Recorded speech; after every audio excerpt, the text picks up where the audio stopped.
It began with a heaviness I could no longer carry, a weight that didn't live in my hands or back, but in my chest, in my mind. Every sigh, every complaint, every whispered grumble had built a wall around me. I wasn't just tired, I was trapped. Trapped inside a pattern of whining that brought no comfort, only repetition. One day blurred into the next, and the only thing that seemed consistent was my own dissatisfaction. But something changed. A silence answered back. The world didn't respond to my frustration. It simply moved on without me. That silence was louder than any noise I'd ever heard. It echoed like a mirror, showing me the truth. Complaining was a language that no longer served me, and yet I had mastered it like a native tongue. Every minor inconvenience became a speech, every delay a tragedy.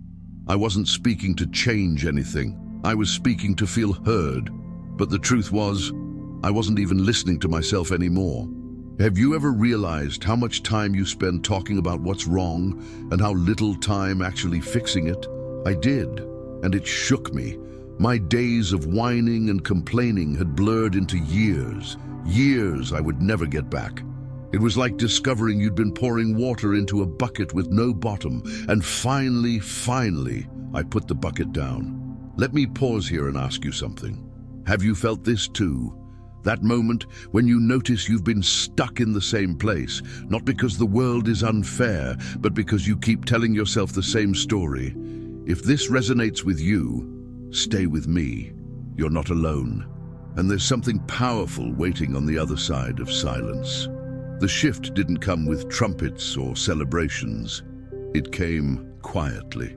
One day, I simply chose not to say it.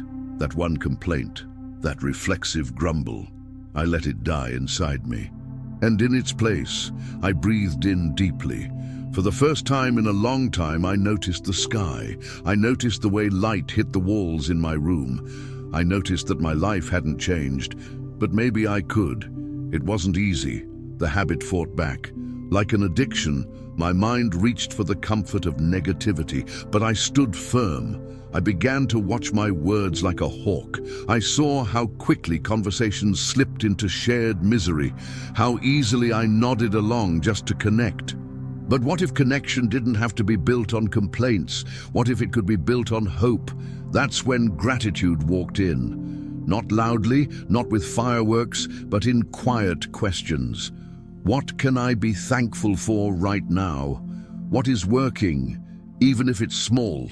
And every time I chose to answer that question, I built a new muscle, a muscle stronger than complaint, a muscle called perspective. My faith, once quiet in the background, began to grow again.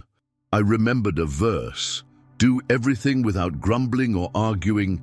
It hit me differently now, not as a rule, but as a rescue. I wasn't being punished for complaining. I was being invited into peace. People didn't change. Circumstances didn't magically improve. But I was different. I saw opportunities where I once saw annoyances. I gave others more grace, and strangely, they seemed to give it back. The world didn't get softer. I got stronger. Even the spaces around me changed. My home, once a place filled with echoes of stress, became a haven. I lit a candle one night, not for anyone else, just for me. And in the stillness, I whispered aloud, "This is what peace feels like. Not perfection, not absence of struggle, just the absence of complaint. But peace, like anything valuable, must be defended." The old thoughts didn't vanish. They waited, patiently. They whispered in traffic jams, in long lines, in delayed plans. But now I recognized them. I saw them as intruders. And more importantly, I had a choice. I didn't have to welcome them in. I could acknowledge the discomfort and choose not to narrate it aloud. That choice made me stronger. Not louder, stronger. I no longer needed to be heard to feel seen. I didn't need sympathy to feel validated. My validation came from keeping my peace intact, and that changed how I entered every space, work, family, even empty rooms. I didn't come to extract comfort. I came to carry light. In moments when frustration crept in, I returned to gratitude. Sometimes it felt forced, but even forced gratitude has power. I would find one thing, just one, to be thankful for. A cup of coffee, the way someone held the door open, the fact that I was breathing without effort. These weren't small things, they were everything, and something unexpected happened. My body responded, my shoulders sat lower, my jaw unclenched. I slept deeper. I began to walk slower, not from laziness, but from intention. Complaining had made life a race. Gratitude turned it into a journey.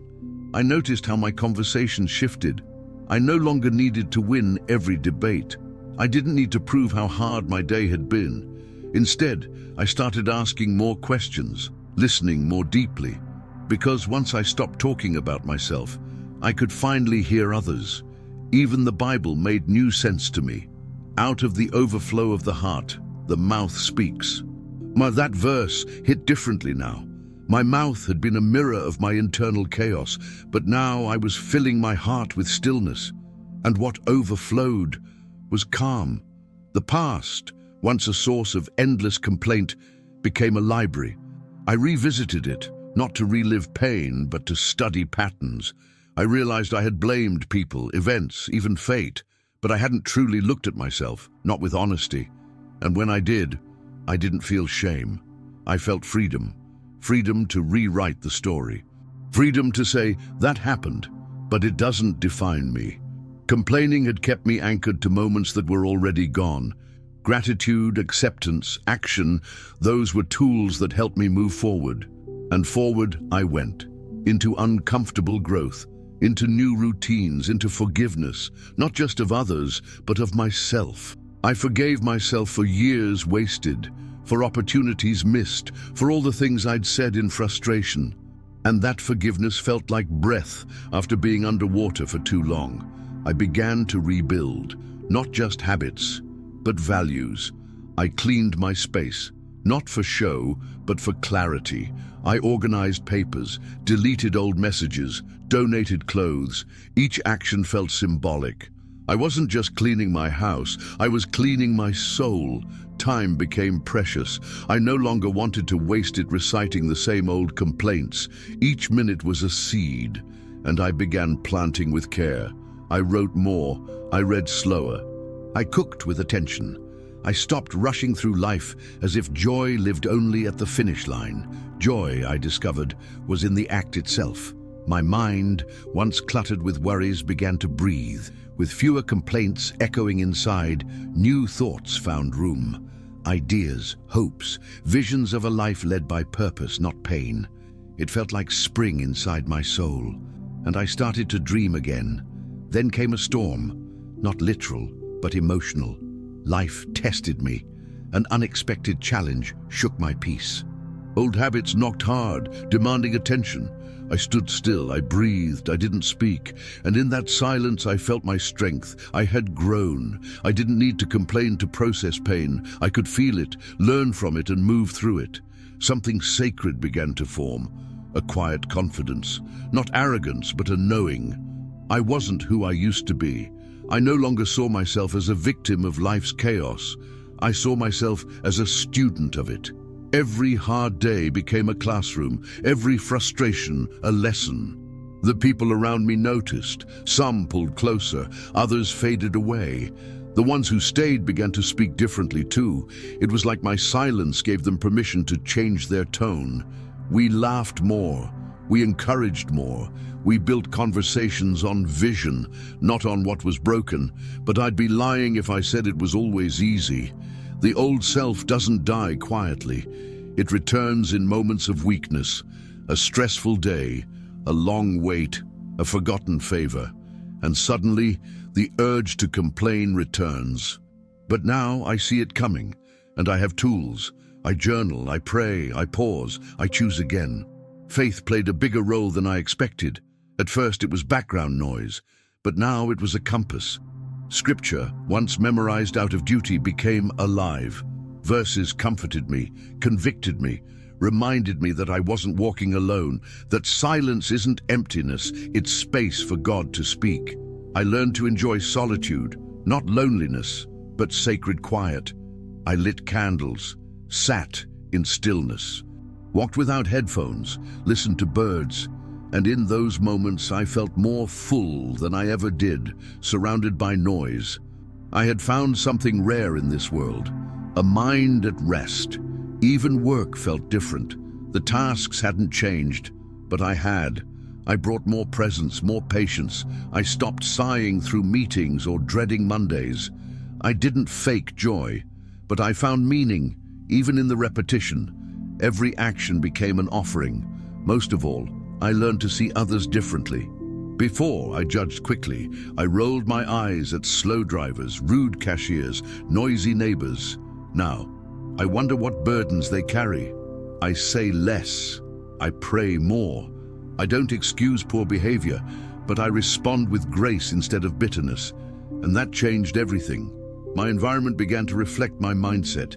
The chaos I once tolerated, messy spaces, half-finished tasks, open tabs, started to feel out of place. I wanted simplicity, not out of trend, but out of need. Peace was no longer optional. It was essential, and I began to defend it fiercely. There were moments when the old voice returned, whispering, "You're not doing enough. You should be further by now."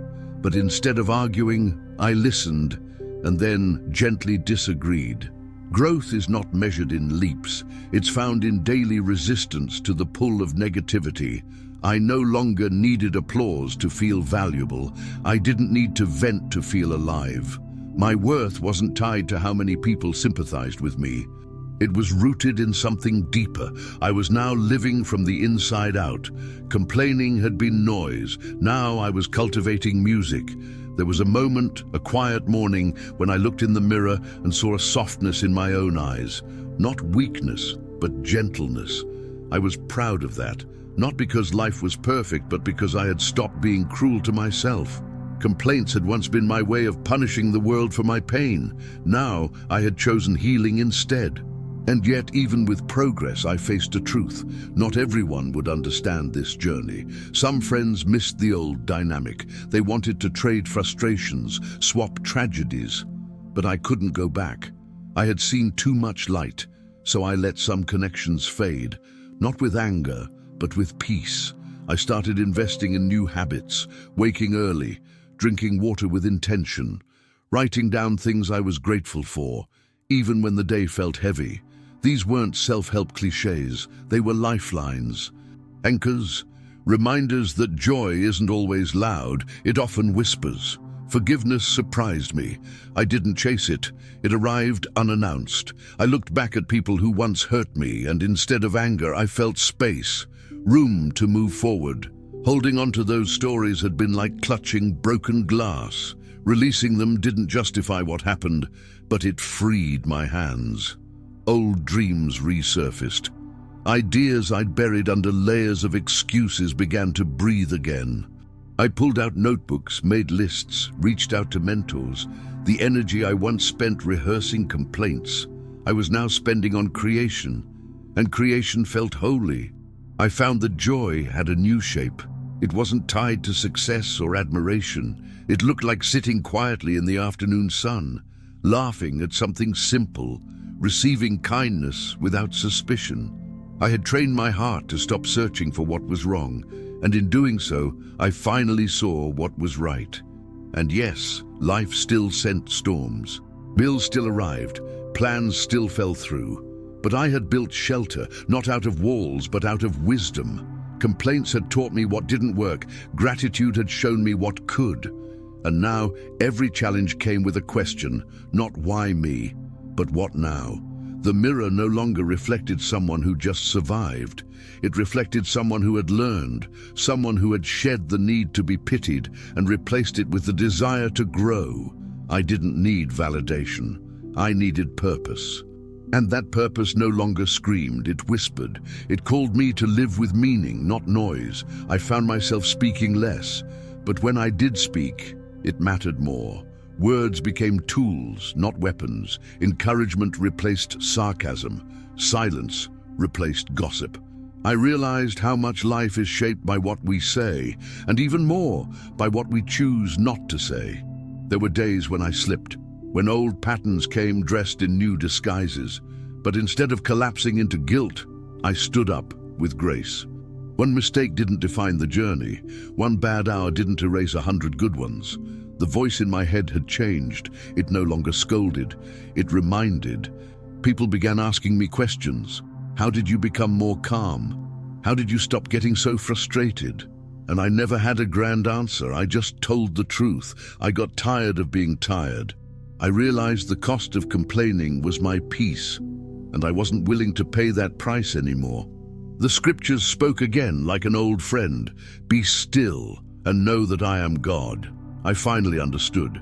Stillness wasn't inactivity, it was trust, a deep-rooted belief that I don't have to control everything, comment on everything, or carry everything. God's strength works best in my silence. My mornings changed, no longer rushed, no longer drowned in mental noise. I began the day with reflection, with breath, with scripture. I lit a candle. I said a quiet prayer. I welcomed the day like a gift instead of a battlefield, and the days answered back with peace.